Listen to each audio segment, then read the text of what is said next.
राज्यपाल महोदय यांच्या अभिभाषणावरती चर्चा करण्यासाठी मला संधी दिली त्याबद्दल मी आपलं मनापासून आभार व्यक्त करतो। महामहिम राज्यपाल महोदयांनी 1 ते 62 मुद्दे या भाषणामध्ये मांडलेले आहेत आणि या संपूर्ण भाषणामध्ये आता वेळ तुम्ही आम्हाला कमी देताय, इतक्या वेळ आम्हाला बोलता येणार नाही, परंतु या भाषणामध्ये या महाराष्ट्रातला शेतकरी, या महाराष्ट्रातला कष्टकरी, 18 पगड जाती, 12 बलुतेदार, ओबीसी, मायनर ओबीसी, भटके विमुक्त, मराठा समाज, मराठवाडा असेल, खानदेश असेल, विदर्भ असेल, पश्चिम महाराष्ट्र, कोकण, मुंबई या सगळ्या परिसराच्या डेव्हलपमेंटच्या बाबतीमध्ये त्यांनी अनेक मुद्दे मांडलेले आहेत, सरकारची भूमिका मांडलेली आहे आणि त्यामुळे या अभिभाषणापैकी काही मुद्द्यावरतीच मी बोलणार आहे। मी 288 जत विधानसभा मतदारसंघाचा प्रतिनिधी म्हणून आपल्या माध्यमातून राज्याचे मुख्यमंत्री महोदय यांचं आभार मानतो। अनुक्रमानं शेवटचा मतदारसंघ असल्या कारणानं तो मतदारसंघ विकासाच्या दृष्टिकोनातून नंबर 1 ला यावा अशी विनंती आपल्या माध्यमातून माननीय देवेंद्र फडणवीस साहेबांच्याकडे मी करतोय आणि त्यांना आभार त्यांचं व्यक्त करतो। माझा मतदारसंघ नसताना मी खानापूर मतदारसंघामधला रहिवासी आहे।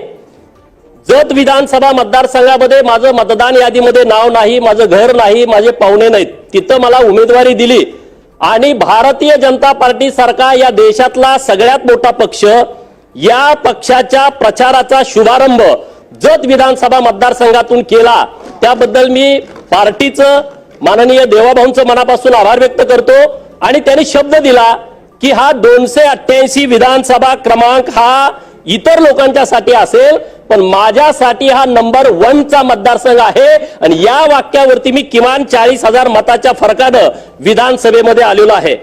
आता बोलण्यासारख्या बऱ्याच गोष्टी आहेत, जोपर्यंत सत्तेचं विकेंद्रीकरण होत नाही तोपर्यंत लोकांना न्याय मिळत नाही आणि हेच धोरण माननीय देवेंद्र फडणवीस साहेबांनी 2014 ला मुख्यमंत्री असताना राबवलं।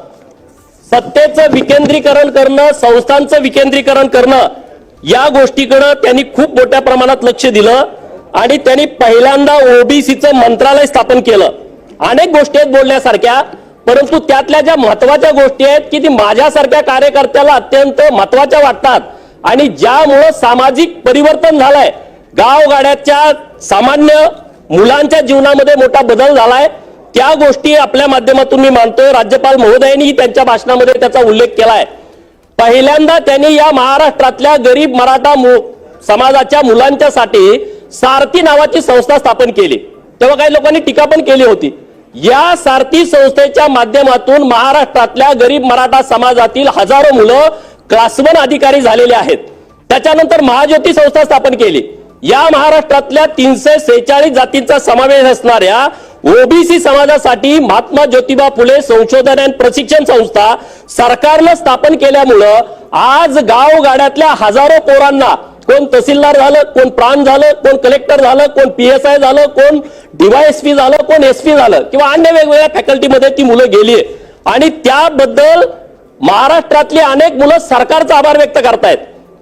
ही भावना कधी कुठल्या मुख्यमंत्र्यांची झाली नाही नितेश भाऊ, असं कधी कुणाला वाटलं नाही। मी, माझा मुलगा, माझा पुतण्या याच्या पलीकडे गाडी गेली नाही, परंतु देवेंद्र फडणवीसांना वाटलं की या महाराष्ट्रामध्ये जर परिवर्तन करायचं असेल तर संस्थांचं सुद्धा विकेंद्रीकरण करावं लागेल आणि म्हणून त्यांनी या संस्था स्थापन केल्या। आज त्याच्या पुढे जाऊन मागच्या 2-3 महिन्यापूर्वी या महाराष्ट्रातला मातंग समाज, जो मातंग समाज सातत्याने म्हणत होता की आरटी नावाच्या संस्थेची स्थापना करा, अण्णाभाऊ साठे संशोधन आणि प्रशिक्षण संस्था, मी सरकारचं अभिनंदन करेन की मातंग समाजासाठी आरटी नावाची संस्था स्थापन केली। या महाराष्ट्रातल्या बंजारा समाजासाठी वनारटी नावाची संस्था स्थापन केलेली आहे।